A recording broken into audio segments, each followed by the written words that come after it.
కథాస్రవంతి నిరంతర కథాప్రసార వాహిని కథాస్రవంతిని ఆదరిస్తున్న అభిమాన శ్రోతలకు నమస్కారం.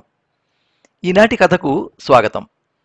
మీరు వినబోయే కథ తెలుగు కథ రచయితల వేదిక ప్రచురించిన మా కథలు 2013 సంపుటం నుండి బి ఇండియన్, రచన శ్రీ భువనచంద్ర, వినిపిస్తున్నది పప్పు భోగారావు.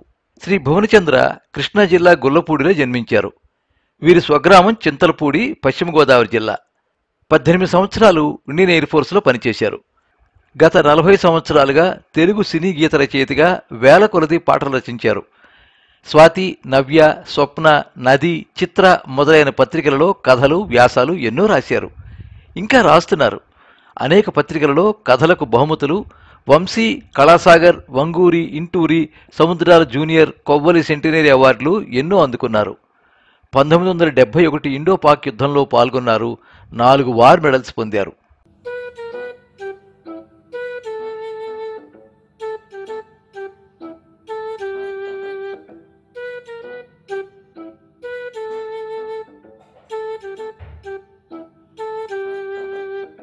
ఈ మధ్య అందరూ నన్ను బీసీ బీసీ అని పిలుస్తున్నారు. సరే, షార్ట్ ఫామ్లో పిలుస్తున్నారేమోనని పెద్దగా పట్టించుకోలే. కానీ మా ఆవిడ కూడా అదే పిలుపు మొదలెట్టింది. ఉదాహరణకి, ఏమండి బీసీ గారు, కాఫీ టేబుల్ మీద పెట్టాను చూశారా? ఏమండోయ్ బీసీ గారు, మామిడికాయ పప్ప, టొమాటో పప్ప? నిన్నేనోయ్ బీసీ, స్నానం చేసేది ఏమన్నా ఉందా లేదా? ఇలా అన్నమాట. చిత్రం ఏమంటే, పల్లెటూరు నుంచి వచ్చిన నా స్నేహితుడు కూడా ఓ 2 రోజులు మా ఇంట్లో ఉన్నాక పోరా బీసీ అన్నాడు. ఇక ఊరుకోవడం నా వల్ల కాదు. ఒరే వీరాంజనేయులు, మర్యాదగా బీసీ అని ఎందుకన్నావో చెప్పకపోతే చిన్నప్పుడు నువ్వు వెలగబెట్టిన లవ్ స్టోరీ నీ పెళ్ళానికి సవివరంగా చెప్తా, ఏం కావాలో తేల్చుకో అన్నాను. ఓసి బుర్రలేని పెద్ద మనిషి, నువ్వు వేసుకున్న ప్యాంటు ఏ బ్రాండ్దిరా అన్నాడు. ప్యాంటు వేసుకోవడం ముఖ్యం కానీ దాని బ్రాండ్తో పనేంటిరా? అదేదో కట్ పీసుకొని మన సింహాచలం టైలర్తో కుట్టించా. సినిమా ఫీల్డ్కి వచ్చి 25 ఏళ్ళైనా మన ఊరు సింహాచలాన్ని వదలనందుకే నేను బీసీ అనేది. నా సంగతి చూడు, ఈ షర్ట్ పీటర్ ఇంగ్లాండ్ బ్రాండ్ది, నేను వేసుకున్న జీన్స్ తకిషా నికాషోమా జపాన్ వారిది. ఇదిగో ఈ అండర్వేర్ చూపించబోయాడు. ఆగాగు, నువ్వేమన్నా కనిష్కావా, సిలీనియావా, జలియన్ వాలావా? అండర్వేర్లు చూపిస్తే చూడ్డానికి ముందు మూసాయి. తెక్క పుట్టరిచాను. అది కాదురా, ఇది కూడా ఘనత వహించిన క్రోకడైల్ బ్రాండ్ది. పల్లెటూరుని నేనే బ్రాండెడ్ ఐటమ్స్ వాడుతూ ఉంటే నీసీగా ధరగా, నువ్వేమో బీసీ నాటి బట్టలు తొడిగితే ఎలా రా? మొత్తుకున్నాడు. ఓహో, వీళ్ళ దృష్టిలో నేను బిఫోర్ క్రైస్ట్ గాడిని అన్నమాట.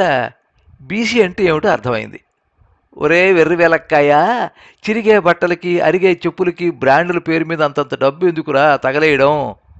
వాడి వంక జాలిగా చూసి అన్నాను. వాడు నెత్తి కొట్టుకున్నాడు. కాలానికి తగినట్టు ఉండాలిరా చింతలపూడోడా, లేకపోతే జనాలు మన కేర్ చేయరు సరిగదా, నలుసులా చూస్తారు బోధించాడు వీరాంజనేయులు. అన్నయ్య గారు, పొద్దున్నే ఆయనతో ఎందుకు చెప్పి చెప్పి నా నోరు పడిపోయింది. పొద్దున్నే లేవడం, ఓ లింగి చుట్టుకుని వాకింగ్ పేరు మీద రోడ్లన్నీ తిరగడం, ఏ బెండకాయలు దాని దగ్గరో, తోటకూర దాని దగ్గరో కూరలు కొని ఓ సంచిడి నా మొహాన్ని గుమ్మరించడం తప్ప ఓ అచ్చట ముచ్చట.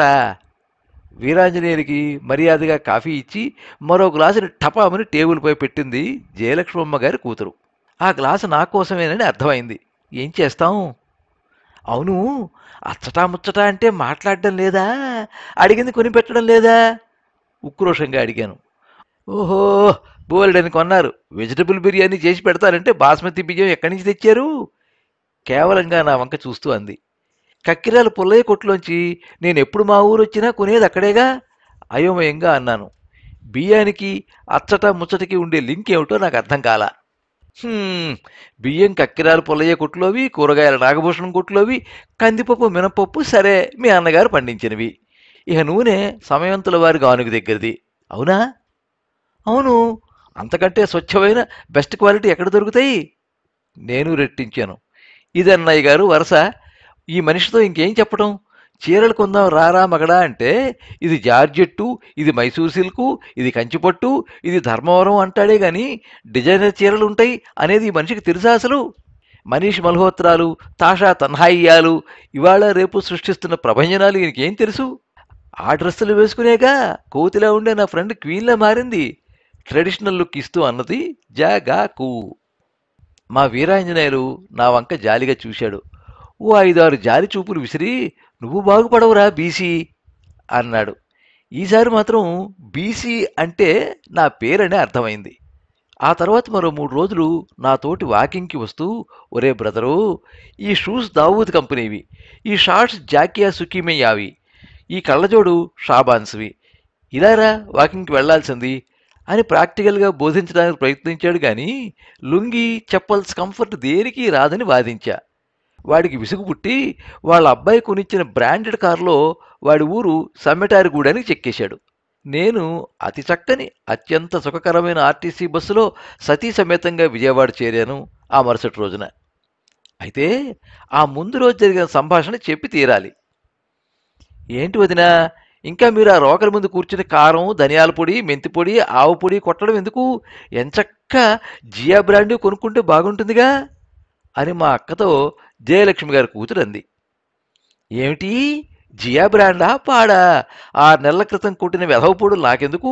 2 నిమిషాలు కష్టపడితే ఫ్రెష్కి ఫ్రెష్, ఎక్సర్సైజ్కి ఎక్సర్సైజు అంది మా పెద్దక్క భానుమతి.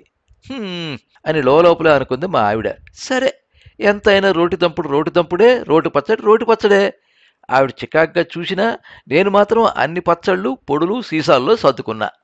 ఒరేయ్, ఈ అరటికాయలు కూడా తీసుకుపో, ఏ రసాయనాలు వెయ్యలా. ఓ 25 అరటికాయలు ఇచ్చింది మా అక్కయ్య. మహదానందంగా సంచిలో నింపాను, కొన్ని నేతి బీరకాయలతో సహా. ఎవడు తింటాడు ఆ నేతి బీరకాయలు? ముఖం ఓ మాదిరిగా పెట్టింది జాగాకు. తినేవాళ్ళు ఇష్టంగానే తింటారు తల్లి, నీకెందుకు, ఇచ్చేవాళ్ళకి ఇస్తాలే కొంచెం చిన్నబుచ్చుకుని అన్నాను. ఇవన్నీ అంటే నేతి బీరకాయలు, బుడంకాయలు, వామన చింతకాయలు మద్రాసులో దొరకవు, చెన్నై అనలేను. అంతెందుకు, ఆంధ్రా కుంకుడుకాయలు కూడా దొరకవు. ఒకప్పుడు దొరికేవి, ఆంధ్రా వాళ్ళు ఆంధ్రులు అని చెప్పుకునే ధైర్యం ఉన్నప్పుడు, అలాగే తెలుగు సినిమాలు తెలుగులో తీసినప్పుడు. తిట్టకండి మహానుభావులారా, ఇది నిజం. మా మరదలు ఇంటికి పోయాం విజయవాడలో. జీజాజీ కైసే హై హిందీలో పలకరించింది మరదలు. రాష్ట్ర భాషను గౌరవిద్దామనే ఆలోచనతో అచ్చా హై అన్నాను. వెళ్ళేటప్పుడు పిల్లాడికి అంటే మరదలి కొడుక్కి బట్టలు నేనే కొన్నాను. ఖర్చు 2500. పిల్లాడి కోసం బట్టలు తెస్తే తల్లి సంతోషిస్తుంది కదా అని నేను వెతికి సెలెక్ట్ చేసిన బట్టల్ని ఆవిడ చేతిలో పెట్టాను. ఇవా? కనుబొమ్మలు పైకెత్తి మరీ నా వంక చూసింది జయలక్ష్మమ్మ గారి కూతురు నంబర్ 2. ఏ ఖరీదైనవే అమ్మాయి, ఇదిగో బిల్లు కూడా ఉంది, కావాలంటే చూడు అని బిల్లు ఇచ్చాను. బట్టలకే ట్యాగ్ ఉంటుంది కదా, బిల్లు ఎందుకు ఇచ్చామని మీరు అడగొచ్చు. మా ఆవిడ తరఫు వాళ్ళందరూ మహాకిలాడీలు. 200 పెట్టి ప్యాంటు కూడా కొని దానికి 2000 రూపాయల ట్యాగ్ అతికించే రకాలు. అందుకే బస్తీమే సవాల్ అంటూ బిల్లు ఇచ్చా. వీటి ఖరీదు 20,000 అయినా వాడు కట్టడు. ఈ బట్టలు కుర్చీ మీద పడేసింది. అదే, బట్టలు తొడగడం మానేసి గోచి ఏమైనా పెట్టుకుంటున్నాడా ఆశ్చర్యంగా అడిగా. మా ఆవిడ నా కాలు పటామని తొక్కింది. నేను అర్థం లేని మాటలు మాట్లాడినప్పుడు, అంటే నా మాటలు అర్థం లేనివి అని ఆవిడ అనుకున్నప్పుడు ఇలా నా కాళ్ళు తొక్కుతుందన్నమాట. తప్పేమన్నాను? రోజు యోగా, గాయత్రి ఇంకా ఏవో చాలా చేస్తూ ఉంటాడుగా ఉక్రోషంగా అన్నా నా కాలుని నివురుకుంటూ. అది కాదు బావా, వాడు ఏది వాడినా బ్రాండెడ్వే వాడతాడు గర్వంగా అన్నది మరదల మాణిక్యం. అలా ఎలా కుదురుతుంది? రేపు ఎల్లుండో పెళ్లి చేయాలి కదా, పెళ్ళానికి కూడా బ్రాండెడ్ది కావాలంటే ఎక్కడి నుంచి తెస్తావు చికాగ్గా అన్నాను. ఆ సంగతి వాడే చూసుకుంటాడు, నాకెందుకు. అయినా నువ్వు మరీ భూతకాలం వాడివి బావా, లేకపోతే ఇంకా ఆ పాత హెచ్ఎంటీ వాచీని పట్టుకు వేలాడతావా? పరువు తీసింది మరదల మాణిక్యం. నన్నేమైనా అను, నా హెచ్ఎంటీ వాచీని మాత్రం ఏమీ అనకు. 35 ఏళ్ల నుంచి వాడుతున్నా, ఒక్కసారి కూడా రిపేర్ రాలా గర్వంగా నా వాచీని ముద్దెట్టుకుని అన్నాను. మధ్యాహ్నం టిఫిన్లు కూడా జల్దీరామ్వి, బ్యాడ్బరీస్వి. ఎంచక్క మంచి పచ్చిమిరపకాయలు తెచ్చి వాటి పొట్టను సున్నితంగా చీల్చి వాము, ఉప్పు లాంటి రుచికరమైన పరిమళవంతమైన పదార్థాలు కూరి అందమైన శనగపిండిలో ముంచి బాణలలో వేయించి ఆ తర్వాత మరోసారి దాని పొట్టకి ఆపరేషన్ చేసి ఉల్లి ముక్కలు, కొత్తిమీర కూరి మంచి నిమ్మరసం అలవోగ్గా పిండి ఆ తర్వాత ఆ యొక్క మిర్చి బజ్జీలు నవ్వుతూ ఉంటే, ఆ ఘాటుకి కళ్ళలోంచి నీళ్లు కారుతూ ఉంటే వచ్చే నిషా గాని మజా గాని ఈ బొంద జల్దీరామ్స్కి, బ్యాడ్బరీస్కి ఉంటుందా? అదే అక్క అయితే వాటికి తోడపెళ్లి కూతురులాగా అరటి బజ్జీలను కూడా అద్భుతంగా వేయించదు. జల్దీరామ్ గారి భుజియా నోట్లో పెట్టగానే నైట్రోజన్ కంపు కొట్టింది. నా వల్ల కాదురా నాయనా, పస్తన్నా ఉంటా అని పైకి ఆనేశా. అంతే, అక్క చెల్లెళ్ళు మూతులు మూలుడు సాగదీసి కూర్చున్నారు. సాయంకాలం షాపింగుట. నేనూ వస్తానన్నా. వల్ల కాదన్నారు. అయినా నేను వింటేగా. నవనవలాడుతూ కూరగాయలు రోడ్డు పక్కన దర్శనమిచ్చాయి. వాటి వంక వీళ్ళు చూస్తే ఒట్టు. అదేదో బ్రిలియన్స్ ఫ్రెష్ట. అందులోకి అడుగుపెట్టారు. అదో ఘనత వహించిన సూపర్ మార్కెట్టుట. ఓ తోపుడు బండి తీసుకుని నానా రకాల బ్రాండెడ్ దినుసులు, పొడులు, సరుకులతో ఆ బండి నింపి ఇంకో సెక్షన్కి దారితీశారు. ఆ సెక్షన్ ఫ్రూట్స్ అండ్ వెజిటబుల్స్ సెక్షన్ట. ఆ ఫ్రూట్స్ను చూస్తే నాకు జాలితో కళ్ళ వెంట నీళ్లు తిరిగాయి. కన్నెపిల్లల అందంగా, ఆరోగ్యంగా మిసమిసలాడాల్సిన పళ్ళు నీరసించిన వీరవనితలా నేలచూపులు చూస్తున్నాయి. తెచ్చి ఎన్నాళ్ళైందో. ఫ్రెష్ ఫామ్ ఫ్రెష్ లెమన్ అని ఓ ట్యాగ్ తగిలించబడిన నిమ్మకాయలు డొక్కలెండి డొప్పల్లా ఏడుస్తున్నాయి. రోబస్టా అరటిపళ్ళు గెల నుంచి ఎప్పుడు రాలి భూస్థాపితమవుదామా అన్నట్టు ఎదురుచూపులు చూస్తున్నాయి. తోటకూరలో తడి అనేది మాయమై పొడిగా మారడానికి రెడీ అన్నట్టుంది. ఏమో, కసూరి మెంతిలా పౌడర్ తోటకూర కూడా బ్రాండెడ్గా వస్తుందేమో. ఇక మామిడి పళ్ళు అయితే మొక్క మలవడానికి సిద్ధంగా ఉన్నాయి. ఇక్కడ భలే వెరైటీలు దొరుకుతాయే అక్క. అదిగో ఆ కాలీఫ్లవర్ చైనాదిట. సంభ్రమంగా జగాకు 2, జగాకు 1కి వివరిస్తోంది. దాన్ని చూస్తే నా పంచప్రాణాలు అడుగంటి తెల్లని కాలీఫ్లవర్ కాస్త చేతులు పడి పడి చెమటలో స్నానం చేసి నలుపు పసుపు మిక్స్ అయితే ఎలా ఉంటుందో అలా ఉంది. యాక్! భరించలేక నేను వాకిట్లోకి వచ్చా.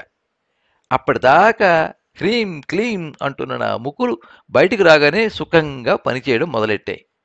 రండి బాబు రండి, పెనమలూరు కాలీఫ్లవర్ పువ్వు 10 రూపాయలు, తాడిగడప ములక్కాడలు 3 5 రూపాయలు, కంకిపాడు చుక్కకూర 3 కట్టలు 10 రూపాయలు అరుస్తున్నాడు కూరల బండివాడు రోడ్డు పక్కన నిలబడి. కరెక్ట్గా ఎస్ఆర్ఆర్ కాలేజీ గేటుకి అవతల. నాకు ఉత్సాహం ఇనుముడించి అటు పరిగెత్తా. మా మద్రాసు మహాపట్నంలో చుక్కకూర అంటే చుక్కల్ని చూస్తే గాని దొరకదు. మరి ఇక్కడ ఆకుపచ్చగా తాజాగా కన్నుల పండుగగా కట్టల కట్టలు కనిపిస్తే ఎలా ఊరుకోను? అసలు ఆ దోసకాయలు మేలిమి బంగారంలా పచ్చగా నిండుగా జగదేక వీరుడి కథలో బి సరోజలా ఊరిస్తుంటే కొనకుండా మానడం ఎవడతరం? చుక్కకూర పప్పు, కందిపొడి కొంచెం మిక్స్ చేసిన దోసావకాయ, అదిగో అక్కడ మార్లిన్ మన్రోలా ఊరుస్తున్న టొమాటాలతో చేసిన మిరియాల చారు, ఆ పక్కన డబుల్ ఫ్రెష్గా రారమ్మంటున్న అరటికాయని ఉడికించి చిదిమి అల్లం పచ్చిమిర్చి దంచిన ముద్ద వేసి ఫైనల్ టచ్గా నిమ్మకాయ పిండితే ఎక్కడన్నా ఎవరన్నా నన్ను ఆపగలరేమో కానీ కూరగాయల దగ్గర మాత్రం నన్ను ఆపడం బ్రహ్మ విష్ణు మహేశ్వరులకైనా సాధ్యం కాదు. ఈ విషయం మా ఊళ్ళోనే కాదు, మా వాళ్ళున్న అన్ని ఊళ్ళ వాళ్ళకి తెలుసు. వీర లెవెల్లో నేను పటాపటామని అన్ని రకాలు గన్నవరం నుంచి వచ్చే నీలపు వంకాయలతో సహా కొనేసి నా ఆత్మను శాంతింపు చేసుకున్నా. పెళ్ళాన్ని తిడితే తిట్టింది, హూ కేర్స్? చెప్పానా ఓ పెళ్లికి సరిపోయేది మీ బావ కొనేసి ఉంటాడని? నా వంక గుర్రుగాను వాళ్ళ చెల్లెలి వంక ప్రసన్నంగాను చూస్తూ అంది జగాకు నంబర్ 1. ఏంటి బావా, ముందరే చెప్పొచ్చుగా? కోపంగా చూడబోయి ఒకంత నవ్వు కలిసిన చిరాకు మొహంతో అన్నది జగాకు నా 2. నవ్విపోదిరేయాల నాకేటి సిగ్గు అనుకుంటూ ఇంటికి చేరాం. నా సెల్లు మోగింది. మా వేణుగాడు, మా అన్నగారి కుమారుడు. ఏంట్రా వేణుగారు అన్నాను. రీటైల్ వ్యాపారంలో విదేశీ పెట్టుబడులాడు బాబాయ్, టీవీలో వస్తుంది చూడు అని ఫోన్ పెట్టేశాడు. టీవీ ఆన్ చేస్తే న్యూస్ నడుస్తోంది. న్యూస్ సంగతి ఏమైనా, యాంకరి మాత్రం యమచలాకీగా రీటైల్ వ్యాపారాలను ఇంట్రాగేట్ చేస్తోంది. ఒక్కసారిగా దుఃఖం ముంచుకొచ్చింది. అంటే గుండెల్లోనే బాధ పొంగిందనుకోండి. పొద్దున్నే వంకాయలోయ్ అంటూ నెత్తిమీద గంప పెట్టుకుని వీధుల్లో తిరుగుతూ అరిచే అమ్మ సత్యరాజ్ జ్ఞాపకం వచ్చాడు. అలాగే దోసకాయలమ్మే జోగులు, ఆకుకూరలమ్మే రామలక్ష్మి, తాజా తాజా చిలకడ దుంపలమ్మే వెంకయ్య తాత అందరూ నా మనసులో మెదిలేరు. ప్రపంచంలో చోటు లేక ఎవరూ ఇక తన మాటలు వినరనుకుని నోటి మీద సెట్లైన గాంధీగారు గుర్తొచ్చారు. అలాగే కిరాణా కొట్టు సుబ్రహ్మణ్యం, బడ్డీ కొట్టు సూర్యనారాయణ, మిఠాయి నాగభూషణం మనసులో ప్రత్యక్షమై దీనంగా చూశారు. నిజమే, వాళ్ళంతా నా చిన్ననాటి జ్ఞాపకానికి లాకర్ల లాంటి వాళ్ళు. ఏ సరుకుకున్నా సుబ్రహ్మణ్యం చిన్న బెల్లం ముక్కో శనగపప్పో పెట్టేవాడు. కారం సరుక్కుంటే మిఠాయి కొంచెం పొట్లం గట్టి ఇచ్చే నాగభూషణం గుర్తొచ్చాడు. ఏం పంతులు గారు, మీ అమ్మాయికి పెళ్ళంటగా, 1వ నెంబర్ సరుకు పంపిస్తా, వెచ్చాల జాబితా కాస్త ముందు పంపించండి అనే కిరాణా కొట్టు రామారావు, మామగారు, ఆస్మాకి బ్రహ్మాండమైన బిళ్ళలు వచ్చాయి, ఇవిగో తీసుకెళ్ళండి, డబ్బులు ఆనక పంపిద్దరు గాని అని జబ్బులు గుర్తించుకుని మరీ మందులు చెప్పించే సూర్యనారాయణ, అయ్యొద్దు అబ్బాయి గారు, అవి ముదిరివి, ఇదిగో నేను తీసిస్తా, ఈ బెండకాయలు తీసుకెళ్ళండి, లేకపోతే మీ అమ్మగారి ముందర నా పరువు పోద్ది అంటూ బెండకాయలను చక్కగా ఎంపిక చేసి ఇచ్చే ముత్యాలు వీళ్ళందరూ కళ్ళ ముందు మెదిలేరు. డబ్బులున్నా లేకపోయినా నమ్మకం మీద అరువు ఇచ్చేవాళ్ళు. ఇక రైతులైతే పంట వచ్చే వరకు కిరాణా కొట్లలో ఖాతా పెట్టుకునేవారు. డబ్బు ఇవ్వడం కొంచెం ఆలస్యమైనా ఎవరూ ఖాళీ చేతులతో పంపేవారు కాదు. మహా అయితే మానేడు బియ్యం అడిగితే సోలడితో సరిపెట్టేవారేమో. అందుకే ఆ రోజుల్లో ఆకలి చావులు లేవు. 2 ఏళ్ల పాటు పొలం పండకపోయినా ఏ రైతు పురుగుల మందు తాగి ఆత్మహత్య చేసుకునే పరిస్థితి మాత్రం ఏనాడూ రాలేదు. బస్తాల్లో ఉండే సరుకుని కాగితం పొట్లాల్లో పోసి కొలిచి పురికోసతో కట్టించేవాళ్ళు. ఆనక వ్యర్థాలుండేవి కావు. ఇప్పుడు ఎక్కడ చూసినా పాలిథిన్ కవర్లే. తలంటికి వాడే రూపాయి శాచెట్స్ దగ్గర నుంచి నూనెలు, పచారీ సరుకులు కూడా పాలిథిన్ శాచెట్స్లోనే. ఎంత ఘోరంగా భూమిని బలి తీసుకుంటున్నాం. ఇది చాలక ఇప్పుడు మళ్ళీ ఈ వాల్మార్ట్లా.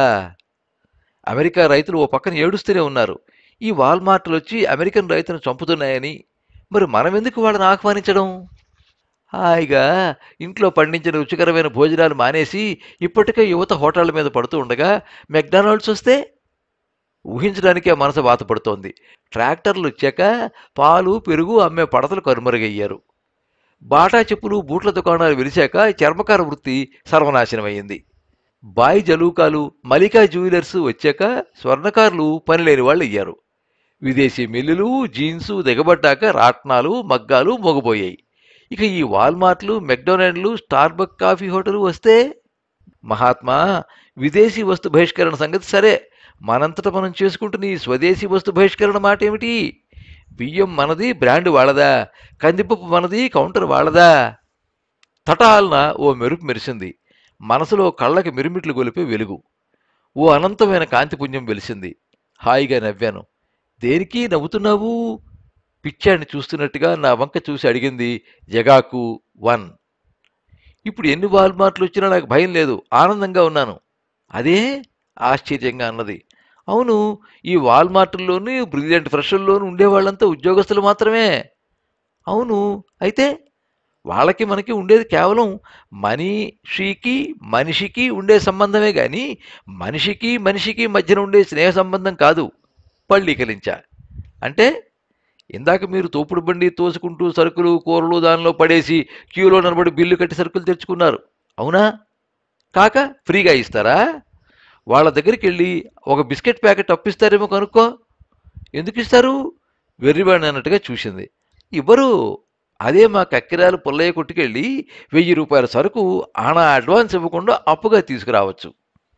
అవును, ఇవాళ రేపు ఇస్తావనే నమ్మకంతో ఇస్తాడు. అప్పు తీర్చేంత సమర్థత నీలో ఉందని తెలుసు కనుక ఇస్తాడు. విచిత్రమేముంది? ఆ సంగతే నేను చెప్పేది. వాళ్ళు అప్పు ఇచ్చినా ఎదుటివాడి తాహతని అంచనా వేసుకుని ఇచ్చేవాళ్ళు. దానివల్ల ఎవడో అప్పులు తీర్చడం కోసం ఇళ్ళు అమ్ముకుని పోలా. అప్పుడు ఈ క్రెడిట్ కార్డులు లేవు గనక అవసరమైనవి మాత్రమే కొనేవాళ్ళం. ఇప్పుడు మీరు అవసరం ఉన్నా లేకపోయినా ఆకర్షణీయంగా కనబడే ప్రతిదాన్ని ఎగబడి కొంటున్నారు. దాంతో బడ్జెట్ బ్యాలెన్స్ తప్పుతోంది. నువ్వేమీ ప్రణవ్ ముఖర్జీవో, రోసయ్య గారువో కాదు గాని ముందు విషయం చెప్పు. వాక్ ప్రవాహానికి అడ్డుకట్ట వేసింది జగాకు 1. ఇక్కడ అప్పు ఇవ్వడం తీసుకోవడం గురించి కాదు నేను చెప్పేది. ఓ దుకాణదారుడికి మనకి ఇక్కడ ఉండే సంబంధం హ్యూమన్ రిలేషన్షిప్, అనగా మానవీయ సంబంధం గురించి విశ్రాంతిగా అన్నా. ఆహా, అవును, లుంగీ ఎగట్టుకుని తిరుగుతానంటావుగా, ఓసారి నాతో రా. కూరగాయల ఆవిడ దగ్గరికి వెళ్తే ఏం బాబు 4 రోజులైంది కనిపించక, ఊరెళ్ళారా అని అడుగుతుంది.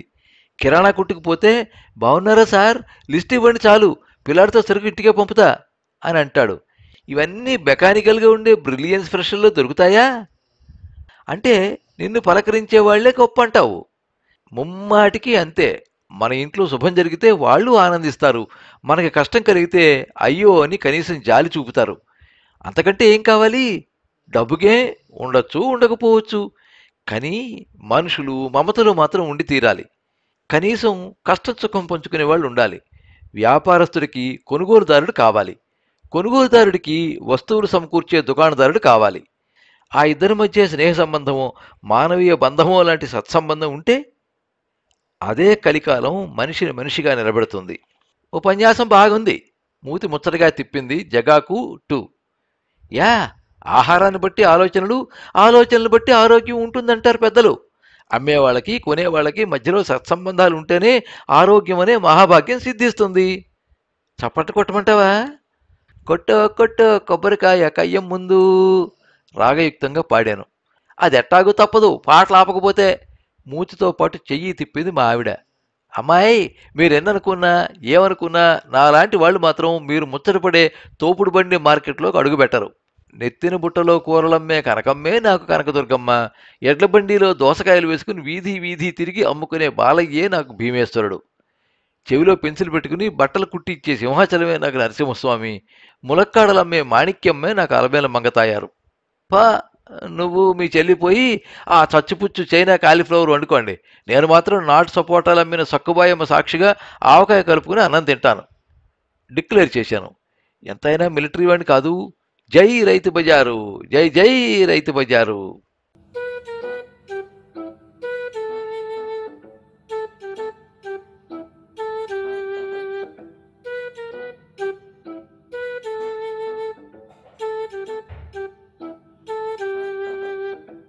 మీరింతవరకు బి ఇండియన్ కథ విన్నారు. రచన శ్రీ భువనచంద్ర, వినిపించినది పప్పు భోగారావు. ఈ కథ స్వాతి సపరివార పత్రిక 2013 సంవత్సరం సెప్టెంబర్ 6వ తేదీ సంచికలో ప్రచురితమైంది. ఈ కథ మీద మీ అమూల్యమైన అభిప్రాయాన్ని కింద కామెంట్ బాక్స్లో రాయండి. ఈ వీడియోని లైక్ చేయండి, మీ మిత్రులందరికీ షేర్ చేయండి. ఇలాంటి మరిన్ని మంచి కథలు వినిపించడానికి ఈ ఛానల్ని సబ్స్క్రైబ్ చేసుకోండి. పక్కనే ఉండే బెల్ ఐకాన్ని క్లిక్ చేస్తే ఇలా అప్లోడ్ చేసే వీడియోల వివరాలన్నీ కూడా మీకు ఎప్పటికప్పుడు నోటిఫికేషన్ ద్వారా తెలుస్తాయి. ఎప్పుడు మీ అభిమానాన్ని కోరుకునే పప్పు భోగారావు. సర్వే జనాః సుఖినో భవంతు. కథా స్రవంతి.